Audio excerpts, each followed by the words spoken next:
नमस्कार दोस्तों, कैसे हैं आप लोग। आशा करता हूं आप लोग ठीक होंगे। भोजपुरी गायक रमेश रसोइया जी का एक और ब्लास्ट छठ गीत अभी रिलीज़ किया गया। अगर आप लोग रमेश रसोइया जी को चाहने वाले फैंस हैं तो इस वीडियो को दिल से लाइक करके चैनल को सब्सक्राइब करें और बिना समय लेते हुए इस वीडियो को स्टार्ट करते हैं। और आपको बता दूं कि भोजपुरी गायक रमेश रसोइया जी का एक और ब्लास्ट का सॉन्ग अभी रिलीज़ किया गया है। अगर आप लोग इस सॉन्ग को नहीं सुने हैं तो आप लोग इस सॉन्ग को ज़रूर सुने।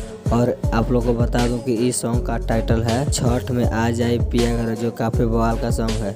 यह ड्यूट सॉन्ग है जो हमारे भोजपुरी गायक रमेश रसोइया और सृष्टि भारती दोनों मिलकर इस सॉन्ग को गाए हैं। और इस सॉन्ग को लिखे हैं गीतकार नितेश ठाकुर। और म्यूजिक की बात किया जाए तो इस सॉन्ग में म्यूजिक दिए हैं एनके वर्मा, जो काफ़ी बवाल का म्यूजिक देते रहते हैं।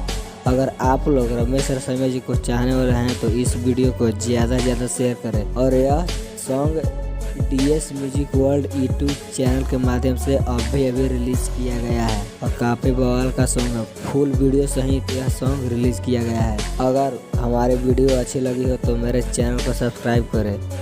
तो मिलते हैं नेक्स्ट वीडियो में। जय भोजपुरिया समाज।